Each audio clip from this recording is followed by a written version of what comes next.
Hi viewers, welcome to our channel. ప్రస్తుతం మనతో పాటు సీనియర్ జర్నలిస్ట్ దాము బాలా సార్ వారితో మాట్లాడదాం. నమస్కారం సార్.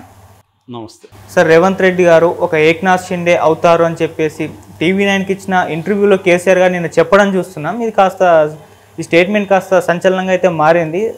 మరి ఆ అవకాశం ఏమన్నా ఉందా, పాసిబిలిటీ కనిపిస్తుందా? మరి ఒకవేళ ఏక్నాథ్ షిండే అవుతే అక్కడ ప్రభుత్వం విడిపోయి మళ్ళీ బీఆర్ఎస్ ప్రభుత్వంతో కేసీఆర్ గారు ఒక సంకీర్ణ ప్రభుత్వాన్ని ఏర్పాటు చేసే అవకాశం ఏమైనా ఉందా సార్? యాక్చువల్గా కేసీఆర్ 12 ఏళ్ల తర్వాత లేదా 14 ఏళ్ల తర్వాత 2012లో ఆయన ఇంటర్వ్యూ ఇచ్చాడని చెప్తున్నారు. సో 12 ఇయర్స్ దాటింది. ఇప్పుడు ఆయన మళ్ళీ ఒక ఇంటర్వ్యూ ఇచ్చారు రజనీకాంత్కి. సో ఆ ఇంటర్వ్యూ దాదాపు 4 గంటలు గడిచింది. నేను 4 గంటలు కూడా చూశాను. అందులో అనేక అంశాలు చెప్పారు. ప్రధానంగా ఏంటంటే కాంగ్రెస్ తన మీద చేస్తున్న ఆరోపణలకి ఆయన సమాధానం చెప్పడానికి ఎక్కువ టైము వెచ్చించారు. అంటే కాంగ్రెస్ చెప్తున్న అప్పులు ఎక్కువ చేశారనే అంశం, అట్లాగే కరెంటు, ఇరిగేషను, తర్వాత అవినీతి, తర్వాత ఫోన్ ట్యాపింగు, ఈ విషయాల మీద ఆయన ప్రధానంగా ఫోకస్ చేసి మాట్లాడారు. వాటన్నిటికి కూడా అవి చిలిపి తర్వాత వికృత క్రీడ అన్నాడు పదే. అంటే కాంగ్రెస్ చేస్తున్న చిలిపి వికృత క్రీడ అన్నాడు తప్ప దాంట్లో ఏ రకంగానూ ఏవి నిజాలు కావు వాళ్ళు చెప్పింది అనేది చెప్పాడు. తర్వాత ఎక్కువ భాగం తన సొంత డబ్బా కొట్టుకున్నాడు. అంటే నేను ఎంత great, I'm history of Telangana, నేను తెలంగాణను ఎలా అభివృద్ధి చేశాను అనేది ఎక్కువ చెప్పుకున్నాడు. ఈ 2 విషయాలు, అంటే కాంగ్రెస్ చెప్పిన ఆరోపణల్ని వ్యతిరేకించడం, తాను ఎంత గొప్పవాడు, తాను గత 20 ఏళ్ళుగా తెలుగు రాష్ట్రాల్లో నా చుట్టూ తిరుగుతున్నాయన్నది కూడా ఆయన మాట వాడాడు. సో అట్లాగే హిస్టరీ ఆఫ్ తెలంగాణ, తెలంగాణ తెచ్చింది నేను, తర్వాత అభివృద్ధి చేసింది నేను అని చెప్పాడు. 2 తెలుగు రాష్ట్రాల రాజకీయాలు కూడా గత 20 ఏళ్ళ నుంచి నా చుట్టూ తిరుగుతున్నాయని కూడా ఆయన చెప్పుకున్నాడు.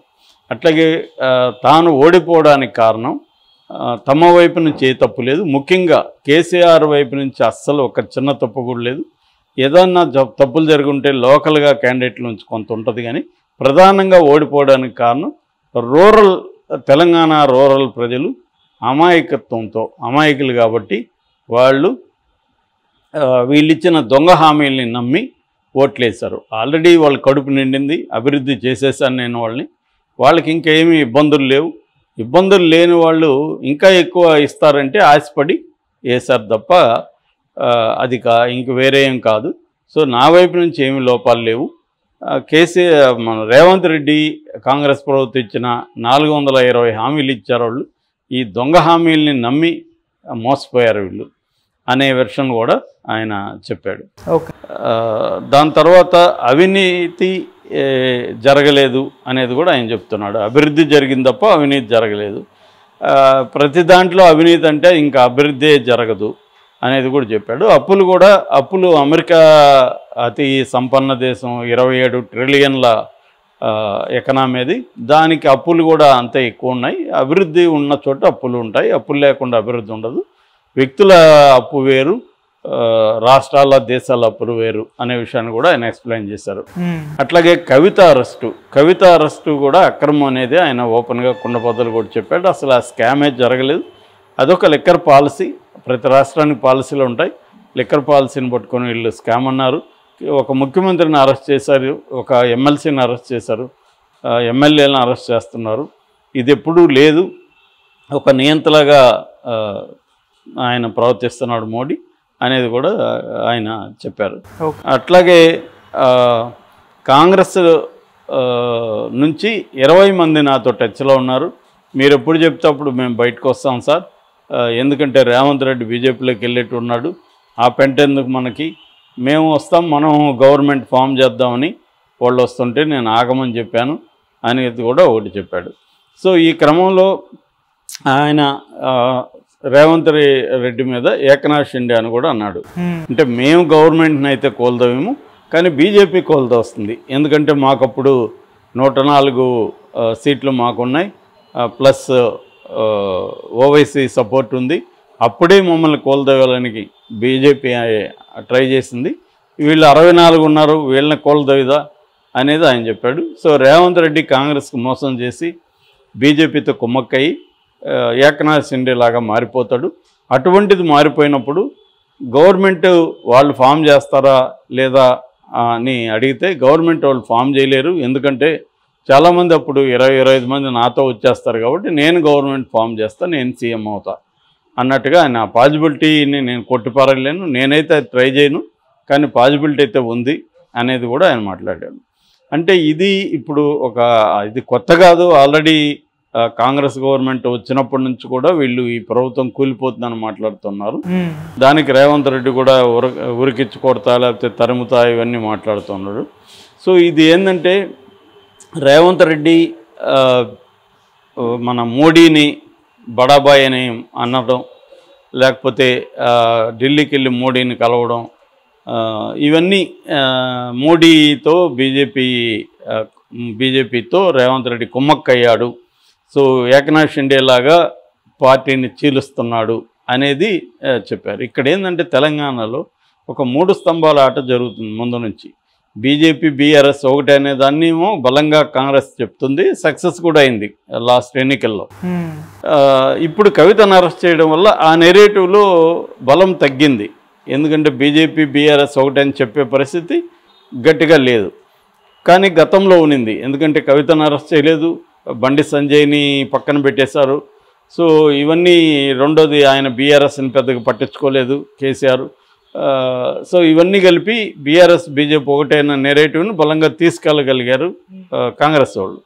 అయితే ఇప్పుడు అది లేదు కాబట్టి కవిత అరెస్ట్ అయింది, కేసీఆర్ మీద కేసులు పెడుతున్నారు, బీజేపీ కూడా దూకుడుగా కేసీఆర్ని విమర్శిస్తుంది. కాబట్టి ఇప్పుడు రివర్స్లో బీఆర్ఎస్ ఏం చేస్తుందంటే రేవంత్ రెడ్డి బీజేపీ ఒకటయ్యారు, రేవంత్ రెడ్డి బీజేపీతో కుమ్మక్క అవుతున్నాడు అనేది చెప్తున్నారు. అసలు పాజిబుల్లా కాదా అనుకున్నప్పుడు ఏది పాజిబుల్ కాదని చెప్పలేము. ఎలక్షన్లో ఎనీథింగ్ పాజిబుల్ అంటే జనరలైజ్ చేసి చెప్తే, కానీ పర్టికులర్గా ఇక్కడ చెప్పినప్పుడు Revanth Reddy point of view ఆలోచిస్తే రేవంత్ రెడ్డికి అవసరం ఏంటి?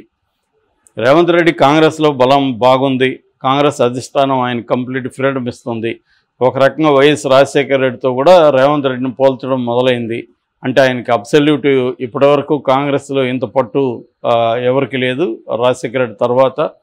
సో ఈయనకి అబ్సల్యూట్ పవర్ ఉంది. ఏ మినిస్టర్ కూడా ఏ నాయకుడు కూడా ఇప్పటివరకు రేవంత్ రెడ్డికి వ్యతిరేకంగా ఒక చిన్న స్టేట్మెంట్ కూడా ఇవ్వలేదు, పైగా ఆయనే సపోర్ట్ చేసి మాట్లాడుతున్నారు. అట్లాగే వివిధ పార్టీలు బీజేపీ నుంచి బీఆర్ఎస్ నుంచి కూడా పెద్ద ఎత్తున వలసలు వస్తున్నాయి.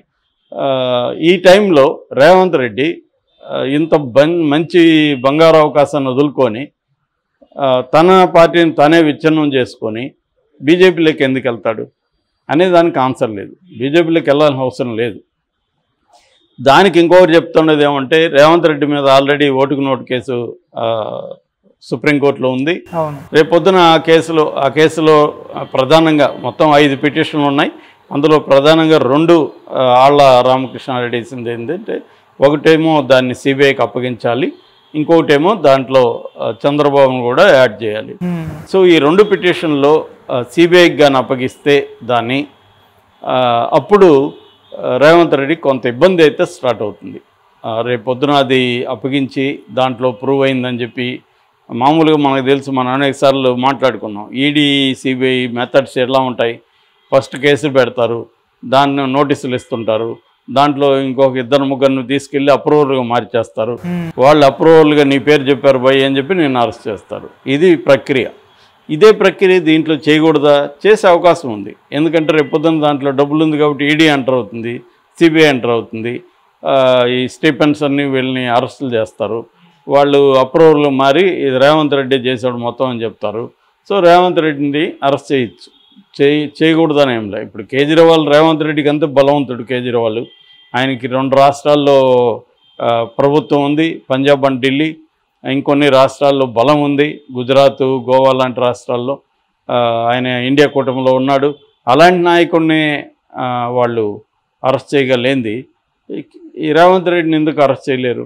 కాబట్టి ఆ పాజిబిలిటీ జరిగితే అప్పుడు రేవంత్ రెడ్డి దాని నుంచి తప్పించుకోవడం కోసం బీజేపీతో కలిస్తే అది తప్పించుకోవచ్చు. ఎందుకంటే నిన్న కూడా చెప్పుకున్నాం మనం, బీజేపీతో ఒక వాషింగ్ మిషన్ లాంటిది.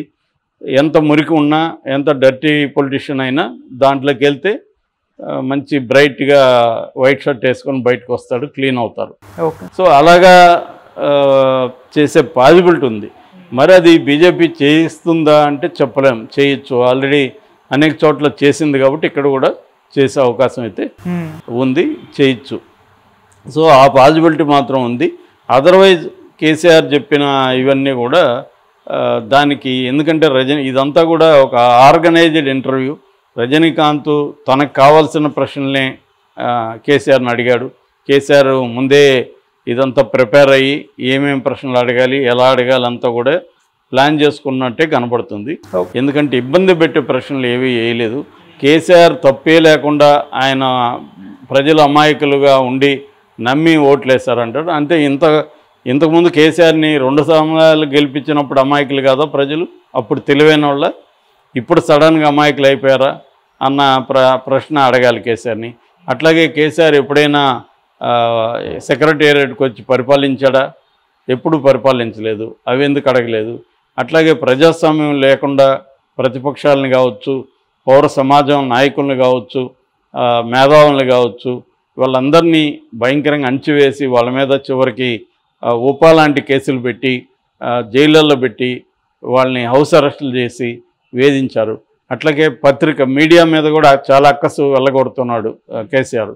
నిజానికి ఆయన దేశంలోనే మీడియా మీద ఎక్కువ వైలెన్స్ని ఉపయోగించిన రాష్ట్రాల్లో 2వది తెలంగాణ, మొదటిది కాశ్మీర్ అయితే 2వది తెలంగాణ. సో అదెందుకు ఉంది?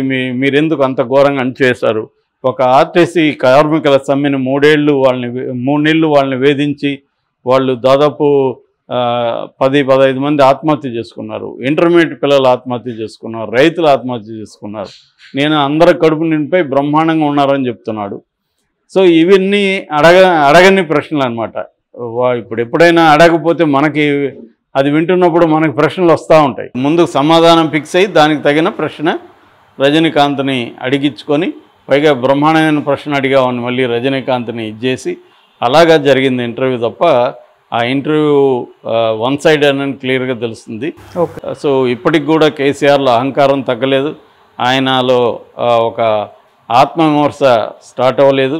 ఇప్పటికీ ప్రజల మీద ప్రతిపక్షాల మీదే తప్పులు నెట్టేస్తున్నాడు తప్ప తాను అద్భుతంగా చేశాను అని చెప్తున్నాడు. ఈ 5 నెలల్లో వీళ్ళు కంప్లీట్ సర్వనాశనం చేసేసారని కూడా ఆయన చెప్తున్నాడు. మరి ఆయన చెప్పింది ఎంతవరకు ప్రజలు విశ్వసిస్తారనేది మనం చూడాలి.